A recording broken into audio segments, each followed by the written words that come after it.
Olá, pessoal! Bom, estou adiantando o terceiro módulo, né, em que a gente fala dos formulários.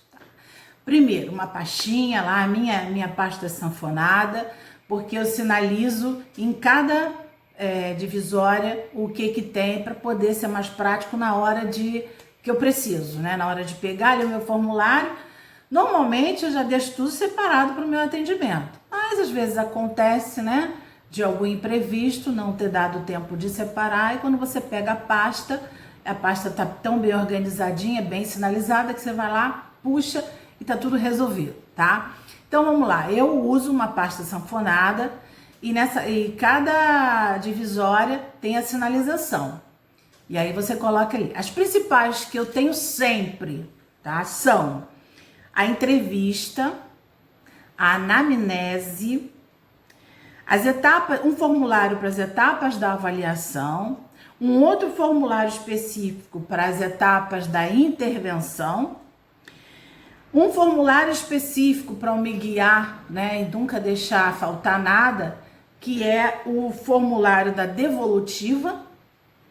Eu já tenho tudo isso no computador, que eu mesma fiz, como eu falei no módulo anterior. Eu fui pegando um pouquinho de cada teórico, né? Mas principalmente da Simaia e da Nádia. E aí juntei poucas coisas de outros autores e fui fazendo o meu próprio formulário. Mas com certeza minha base mesmo é Nádia e Simaia. Depois, o formulário específico para visita escolar.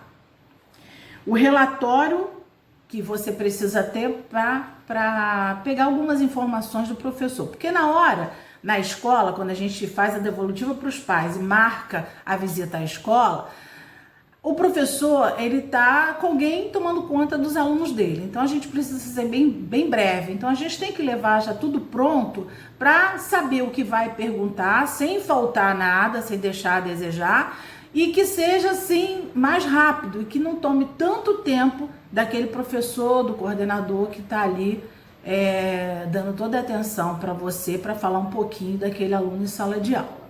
Então eu já levo um relatório pronto para fazendo as perguntas, e no final eu sempre pergunto: tem alguma informação importante que eu não tenha perguntado? E aí você vai e acrescenta.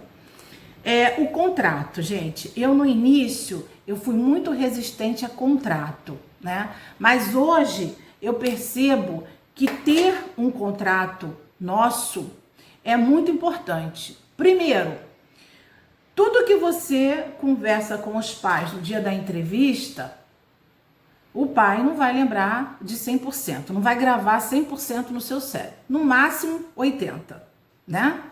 Então, é bom você ter um contrato com tudo aquilo que você combinou com os pais por escrito, uma via sua e uma via para o pai. Ambas as vias assinadas, não só pelos pais, como também pelo profissional, o psicopedagogo, tá? É muito importante. Esse contrato ele tem que ser renovado anualmente, tá? Você precisa fazer um contrato, isso depende, tá? Ou você faz um contrato só para o diagnóstico, para a avaliação, e um outro contrato para a intervenção, anualmente, tá? Se aquela criança no ano seguinte vai continuar com o trabalho de intervenção, é necessário sim um outro contrato, atualização de contrato, tá? É muito importante, porque pode acontecer de você dizer: agora nós vamos fazer aquilo assim, assim, assim. Não, mas você não disse. Sim, eu disse. Eu disse, está no contrato, pode ir lá ver, tá? Então, tipo, vamos dar um exemplo aqui. A partir da 10ª sessão da intervenção, nós vamos fazer uma nova avaliação, tá? E os pais vão ter que vir para conversar, aquela coisa toda. E aí você chama os pais: não, mas você não falou isso. Falei, está no contrato. Então, é muito importante que você tenha no contrato a maneira como você trabalha. É lógico que cada um vai colocar o contrato da sua maneira. Uns vão querer um contrato mais especificado, outros vão querer um contrato mais simples, mas não deixe de ter o contrato. É muito importante, porque pode acontecer sim de você dizer que a avaliação é de 10 sessões, ou de 8, como for, e quando chegar na 8ª sessão você não terminou e os pais te cobram. Então você tem que estar antenado a isso, ao que você combina com os pais, porque eles vão te cobrar. E se não cobrar, você em algum momento tem que cobrar alguma coisa também que você colocou ali no contrato, tá? Então, eu demorei muito a entender a importância do contrato. Então, hoje eu passo para vocês que realmente é muito importante. Não deixem de fazer. Mesmo que vocês façam apenas um simples. Acabou aquele ano, quando você terminar o ano, quando eu termino o ano, eu sempre reformulo os meus formulários. Terminou o ano, eu já boto tudo em cima da mesa e ao longo do ano, na verdade, eu vou pegando e vou sinalizando o que eu quero mudar para o ano seguinte. Então, quando chega no final do ano, eu já tenho essas alterações pré-estabelecidas. Então, é só ir para frente do computador, alterar tudo, imprimir e abastecer a pasta para o ano seguinte, tá bom? Então, é muito importante o contrato, sim. Então, você começa o primeiro ano com um contrato simples, no segundo ano você já tem algumas coisas que você quer mudar, que você quer acrescentar, que você quer retirar, é muito importante. Mas assim, o principal do contrato é ter o valor da sessão, se você faz algum desconto pagando mensal, né, para ver o que o pai vai optar, se é um mensal, se é por sessão, quantas sessões que você avalia o diagnóstico, como são as sessões de intervenção, de quanto em quanto tempo você faz uma reavaliação, faz uma nova visita à escola, chama os pais para conversar, né? Isso é muito importante ter no contrato, tá ok? Então é isso. O que eu tô falando aqui hoje são os formulários da pasta sanfonada, que é a que eu uso, mas cada um vai usar a sua maneira. No início eu comecei usando os fichários. Depois eu usava caderno para anotar sobre o aluno. Hoje não. Hoje eu já tenho tudo muito enxuto, sabe? Eu tenho os formulários onde eu anoto sessão por sessão. Então, quando eu pego a pasta da criança, já tenho lá o formulário com todas as sessões, tudo que eu trabalhei. Eu já tenho até anotado o que eu vou trabalhar naquela sessão daquele dia.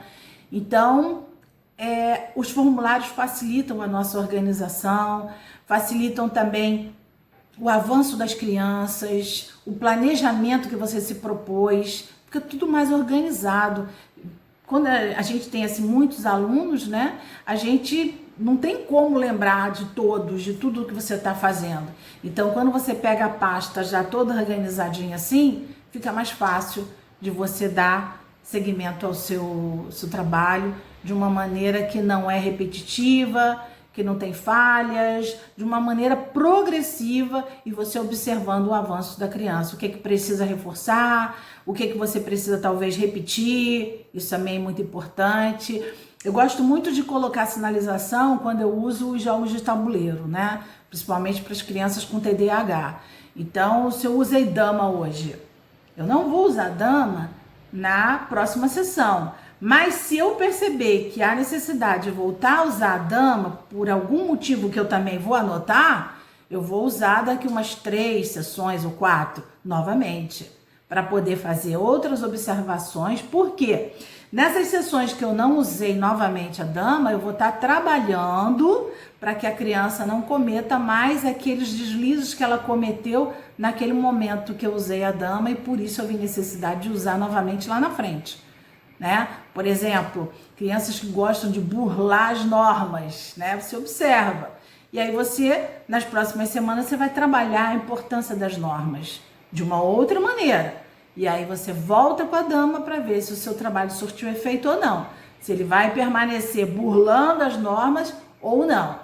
Então é muito importante essas anotações, esses formulários, essa pasta de formulários, você tem que ter ela sempre organizada. Não deixe nunca faltar. Então coloca lá uma quantidade boa, conforme você vai usando, só tem 2 formulários lá, já imprime, já deixa preparadinho.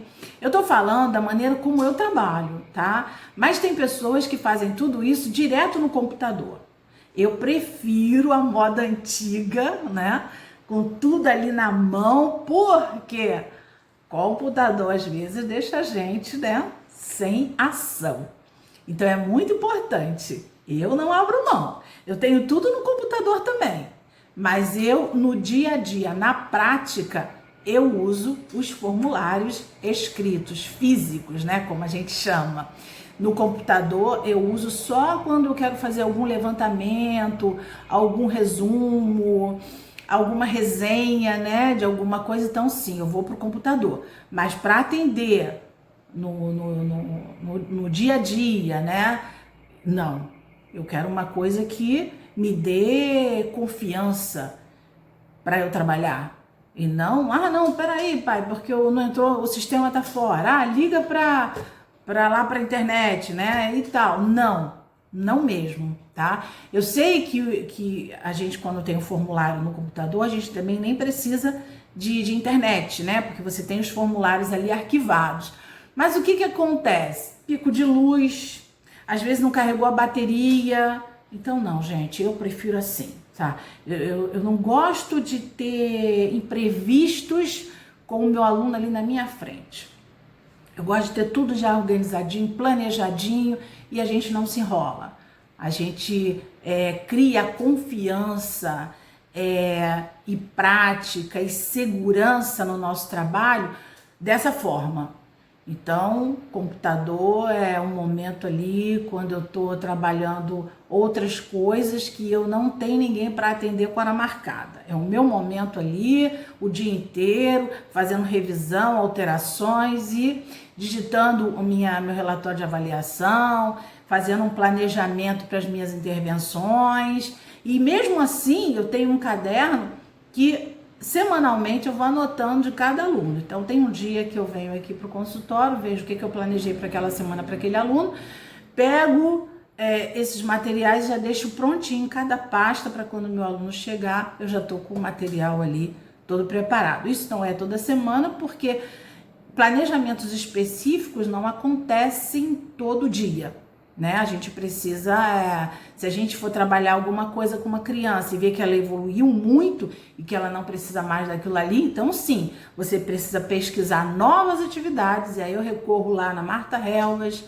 na Cimaia, na Bossa, atividades de acordo com aquela limitação da minha criança para poder começar a trabalhar na semana seguinte, tá ok? Então, a pasta de formulários, ela tem que ser muito bem planejada, muito bem organizada, muito bem abastecida, para que você, na hora do atendimento, não fique sem esse guia, porque na verdade ele é um guia pra gente, tá ok? Então é isso aí, até a próxima, tchau!